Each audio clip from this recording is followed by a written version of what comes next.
शादी के बाद पत्नी का और किसी से संबंध। एक लड़की का विवाह उसकी मर्जी के बिना एक सज्जन लड़के से हो जाता है, जिस लड़के के घर में लड़का और उसकी माँ के अलावा और कोई नहीं था।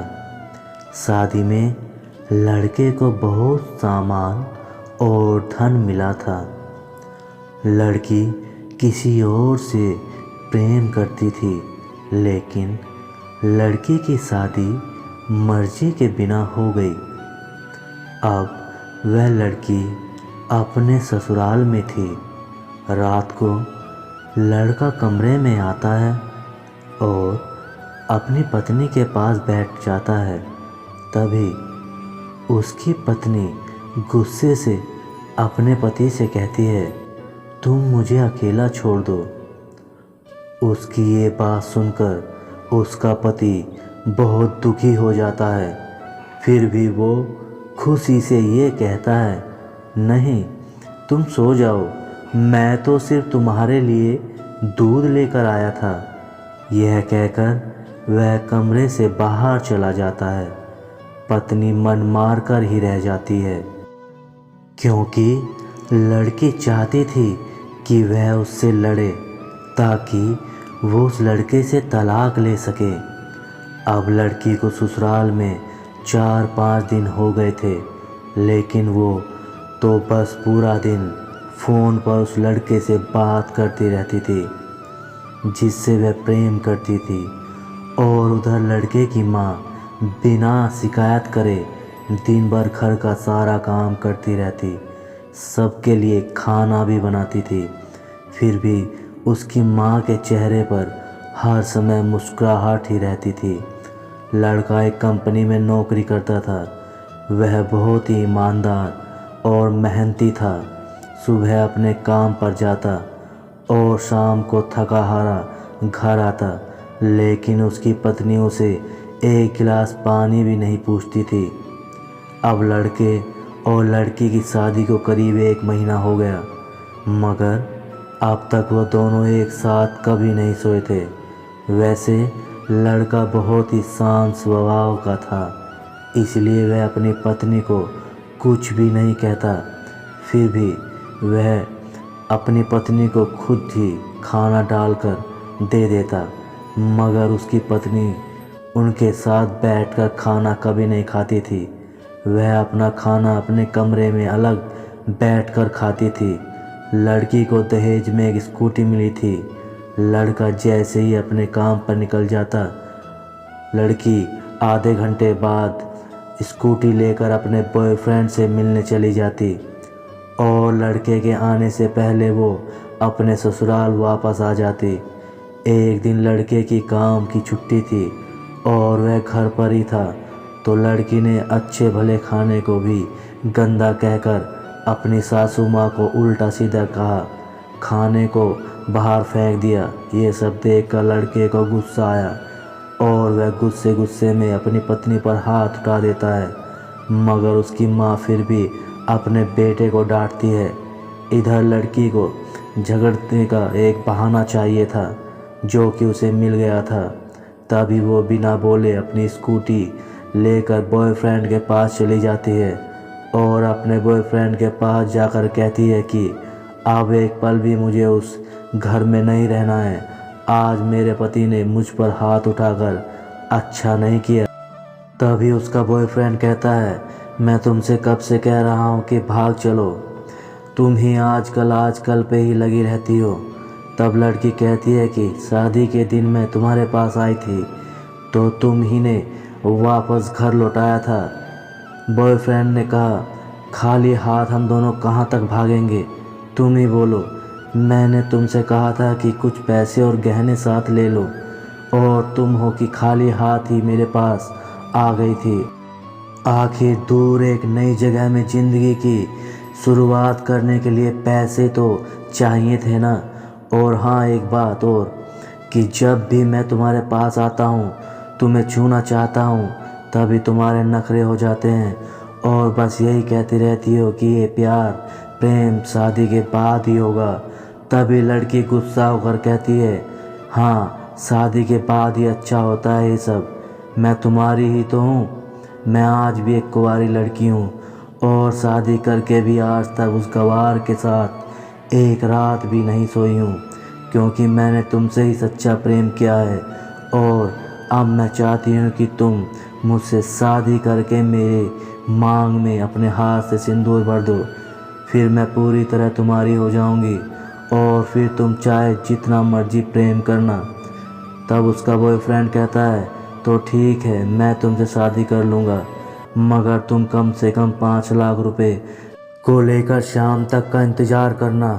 और मैं तुम्हें एक होटल का पता देता हूँ, तुम उस होटल में रात को 10 बजे तक पहुँच जाना।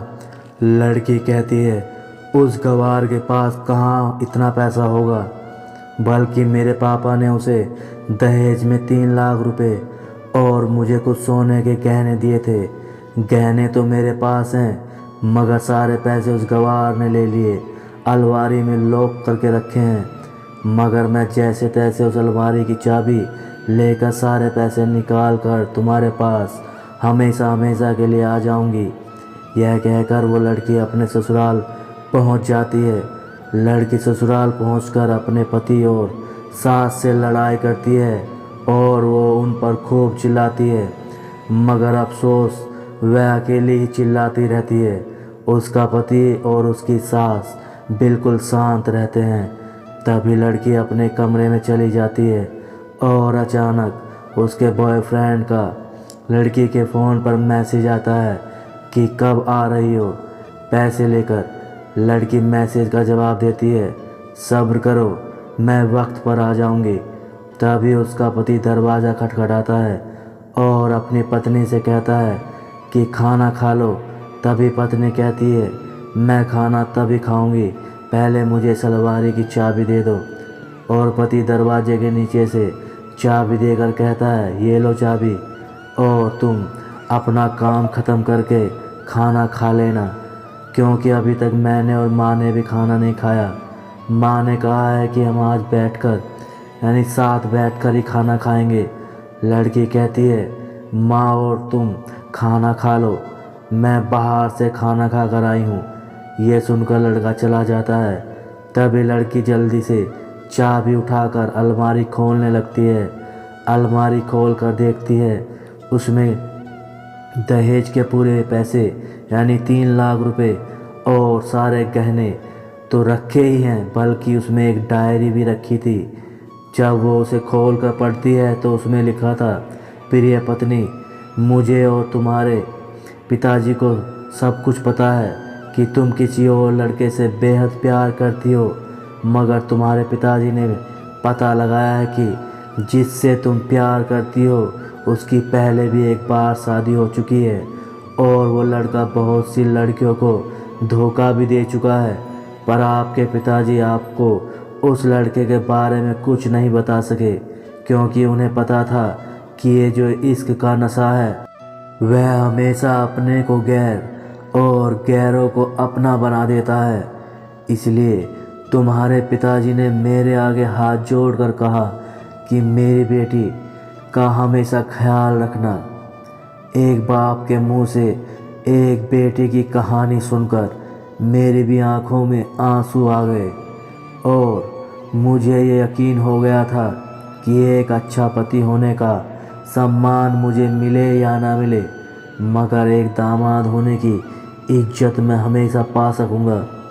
और मुझे दहेज में मिले सारे पैसे और सारे गहने मैंने तुम्हारी अलमारी में रख दिए हैं, क्योंकि दहेज के नाम से मुझे नफ़रत हो चुकी थी।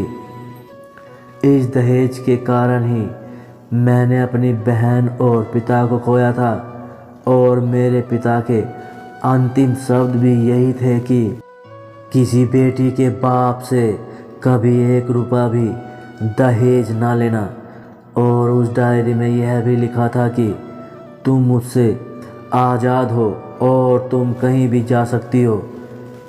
डायरी के बीच के पन्नों में तलाक के पेपर रखे हैं, जहां मैंने ही अपने साइन कर दिए हैं। जब तुम्हें लगे कि अब इस गवार के साथ नहीं रहना, तब तुम भी इस तलाक के पेपर पर साइन करके अपने सारे पैसे और जेवर लेके जा सकती हो। लड़की डायरी पढ़कर हैरान थी और परेशान भी। ना चाहते हुए भी उसके गंवार पति के शब्दों ने उसके दिल को छू लिया था। अब वो न चाहते हुए भी गंवार पति के अनदेखे प्यार को महसूस करने लगी थी। वह फूट फूट कर रोने लगी।